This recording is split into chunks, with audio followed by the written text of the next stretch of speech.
హైదరాబాద్లో ఈ మధ్య ట్రాఫిక్ జామ్ బాగా పెరుగుతోంది. మెయిన్‌గా మన తెలుగు రాష్ట్రాల నుంచి చాలామంది రకరకాల పనుల కోసం, ఉద్యోగాల కోసం, స్టడీస్ కోసం ఇట్లా అనేక కారణాలతో తెలుగు రాష్ట్రాల నుంచి ఎక్కువ మంది హైదరాబాద్‌కు వస్తున్నారు.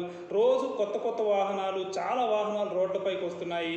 అయితే రోడ్లను విస్తరించడం అనేది అంత ఈజీ కాదు కాబట్టి ఉన్న సిటీలోనే ఉన్న రోడ్లలోనే వెళ్ళాలి కాబట్టి ఈ ట్రాఫిక్ జామ్ని ఎట్లా కంట్రోల్ చేయాలి అనేది పోలీసులకు పెద్ద ప్రాబ్లం అవుతుంది.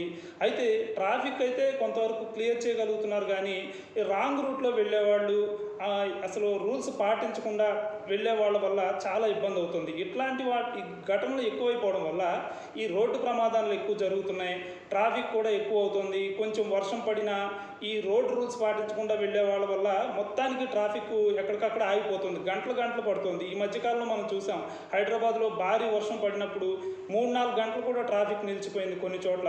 కొన్ని చోట్ల వాహనాలు కూడా వర్షంలో ఇరుక్కొని వర్షంలో జారిపోతూ ఇట్లా చాలా ఇబ్బందులైనవి. ఇవన్నీ గమనించిన తర్వాత హైదరాబాద్ ట్రాఫిక్ పోలీసులు ఈ ట్రాఫిక్ రూల్స్ కఠినతరం చేయాలి అని ఒక నిర్ణయం తీసుకున్నారు. ఇందులో ప్రధానంగా ఎవరైనా హెల్మెట్ లేకుండా డ్రైవింగ్ చేస్తున్నా, అట్లాగే రాంగ్ రూట్లో డ్రైవింగ్ చేస్తున్నా, సీట్ బెల్ట్ పెట్టుకోకపోయినా, రెడ్ సిగ్నల్ దగ్గర ట్రాఫిక్ని పట్టించుకోకుండా వెళ్ళిపోతూ ఉన్నా, ఇట్లాంటి చిన్న అయినా సరే, చిన్నవైనా పెద్దవైనా రూల్స్ ఎవరైనా పాటించకపోతే వాళ్ళకి డ్రైవింగ్ లైసెన్స్ పూర్తిగా రద్దు చేయాలి అనే కఠిన నిర్ణయం ఒకటి తీసుకున్నారు. అయితే దాన్ని ఇంకా ఎప్పుడు అమలు చేస్తారనేది తెలియదు. ప్రస్తుతానికి దీనికి సంబంధించిన ప్రపోజల్స్ని రవాణా శాఖకు పోలీసులు ఒక రిపోర్ట్ పంపించారు. దీన్ని రవాణా శాఖ అనుమతులన్నీ పరిశీలించి ఓకే అని గ్రీన్ సిగ్నల్ ఇస్తే గనక ఈ మొత్తం ఈ హైదరాబాద్లో జంట నగరాల్లో ఈ కొత్త ట్రాఫిక్ రూల్స్ అమల్లోకి వస్తాయి. అదే కనుక జరిగితే ఆల్రెడీ ఇప్పటికే డ్రంక్ అండ్ డ్రైవ్లో కొంతమందికి డ్రైవింగ్ లైసెన్స్ రద్దు చేస్తున్నారు. అయినప్పటికీ కూడా చాలామంది ఇంకా డ్రంక్ అండ్ డ్రైవ్ చేస్తూనే ఉన్నారు. మళ్ళీ కేసులు నమోదవుతున్నాయి. ఇంత చేసినా ఇట్లా ఉంటుంది.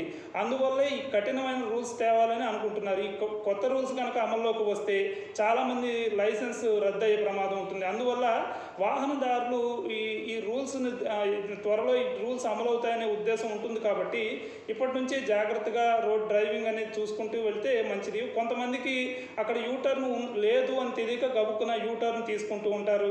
లేకపోతే హెల్మెట్ మర్చిపోవచ్చు, ఉండి కూడా పెట్టుకోవడం మర్చిపోవచ్చు, ఇలాంటివి ఉంటాయి.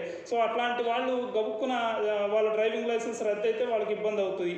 కాబట్టి ఇవన్నీ దృష్టిలో పెట్టుకొని అన్ని రూల్స్ పాటిస్తూ జాగ్రత్తగా వెళ్తే అటు పోలీసులకి ఈజీగా ఉంటుంది, మనకి కూడా ట్రాఫిక్ చాలా బాగుంటుంది, ఎక్కడ ఇబ్బందులు లేకుండా ఉంటాయని పోలీసులు భావిస్తున్నారు. చూద్దాం మరి పోలీసులు ఇదేమన్నా అమల్లోకి తెస్తారో లేదో. కొంతమంది అయితే ఈ రూల్స్ అమలు చేయాలి, కఠినంగానే ట్రాఫిక్ రూల్స్ ఉండాలి, అప్పుడే కరెక్ట్గా ట్రాఫిక్ వెళ్తుంది అని అంటున్నారు. కొంతమంది ఏమో అసలు రోడ్లే సరిగ్గా లేనప్పుడు ఈ ట్రాఫిక్ రూల్స్ తెచ్చి మా మీద రుద్దడం ఏంటి అని చెప్పి కూడా అంటున్నారు. ఇట్లా రెండు వైపులా వాదనలు ఉన్నాయి. బట్ పోలీసులు అల్టిమేట్గా ప్రభుత్వం ఎట్లాంటి నిర్ణయాలు తీసుకుంటుందో చూద్దాం. అది మెయిన్గా సీఎం రేవంత్ రెడ్డి వైపు నుంచి చూస్తే ఆయన ఈ మధ్య హైదరాబాద్ విషయంలో చాలా కేర్ తీసుకుంటున్నారు. ఆల్రెడీ హైడ్రాని తీసుకొచ్చి చెరువులకు సంబంధించి ఎక్కడికక్కడ ఈ ఆక్రమణ తొలగింపులు అనేవి చేస్తున్నారు.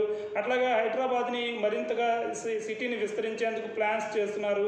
ఈ మూసీ నది ప్రక్షాళన కోసం కూడా ఆయన ప్రత్యేకమైన ఫోకస్ పెడుతున్నారు.